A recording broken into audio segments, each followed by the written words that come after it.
Hello guys, today I want to teach you the basics of Brazilian Jiu Jitsu. The first thing is to learn how to fall. The first fall is the basic,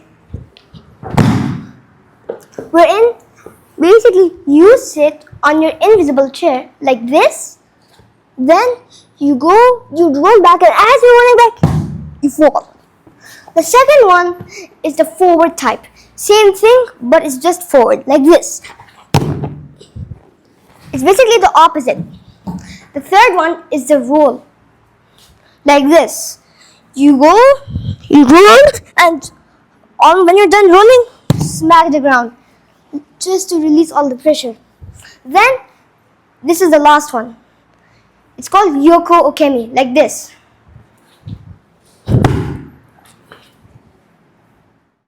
So now, let's do all of these 4 falls in a fast pace.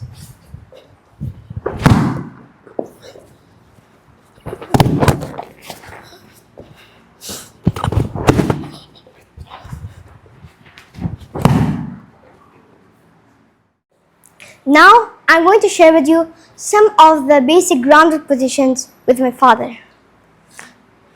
Number 1. Okay, so let's say maybe I throw him down. So the most basic position is called side control.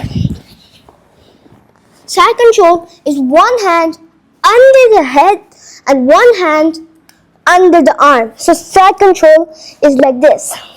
If you have a partner, ask him to try to escape. First, you want to make a base here, which is called the pyramid. And then you put your down. You just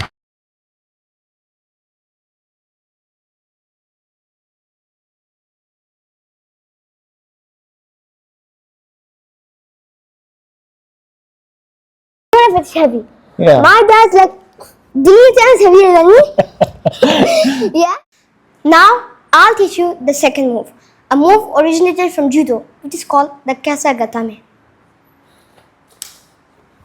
So in judo, it's all about throws. For example, if I do this throw, I'm doing the same throw again as I did for second throw.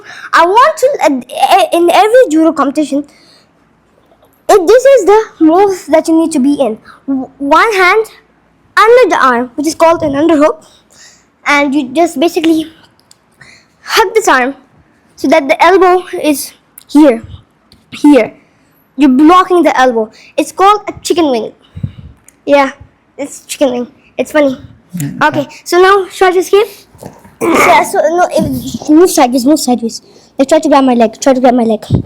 Yeah, so see, I can move forward. He tries. I go forward.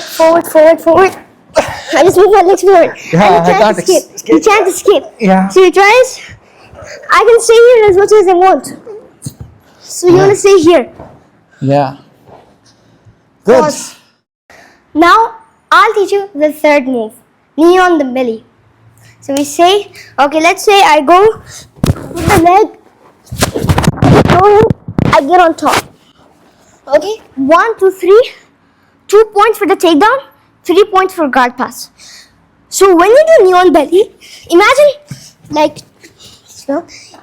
there's 2 joysticks, one here and one here, and your knee is like basically the controller of those 2 joysticks. So here, my knee is here, and I want to hook it. Let me show you. I want to hook it like this. I want to hook it. So if he is, and maybe I have some control, maybe the side control there, or maybe like that. So now, if he tries to escape, I just want to control. Yeah, he tries trying to move me. Yeah, he tries. I just crush him down. If he moves, then it's called the back take, which we'll learn in the next move.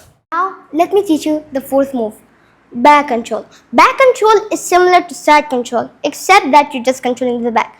There are 2 types of back control.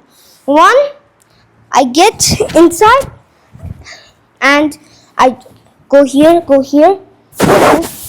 I fall down. See, you can see these 2 legs? Yeah, these are called the hooks. If you don't have hooks in, he'll escape. Yeah, and he'll also get there are 2 points for sweep and 3 points for guard pass. And so it's really important to be in the hooks. Second is this way. Let's say your guy here is a beginner. Let's say you throw him maybe. Yeah, then he rolls over. Now you see, same thing. One leg here, one leg here. You roll him to that side.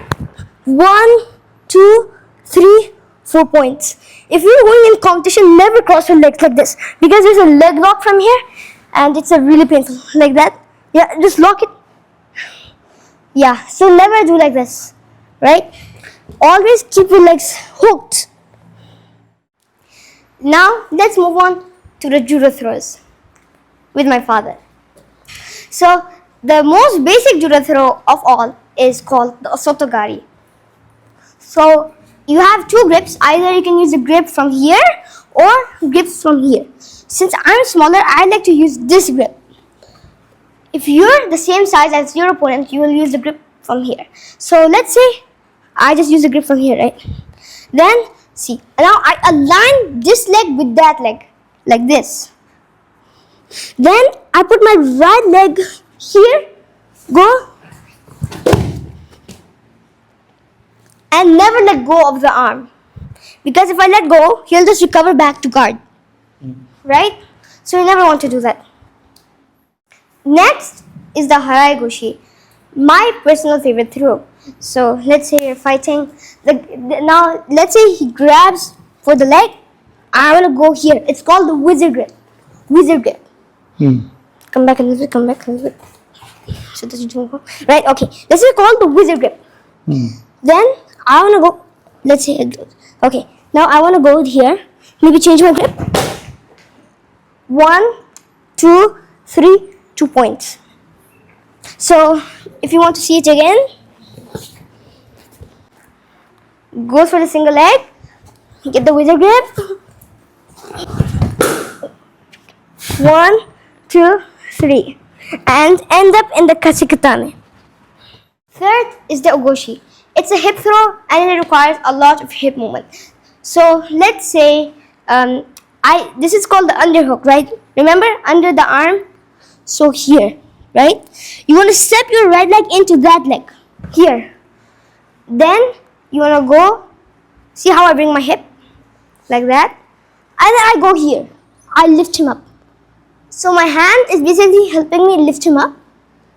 I don't even need this hand, but it's for control. Then I go. I bend down. I put this hand here and finish the throw. And never let go. Go to your own belly and get the arm bar. In the end of this video, I'll show you a demo of how my little brother fights. Come back. 1, 2, 9. It's a judo throw. This is called mount. It's a dominating position. Let's see what he does. Tap. That's called an arm bar. It's a really nice submission. Good job, Aarfeen.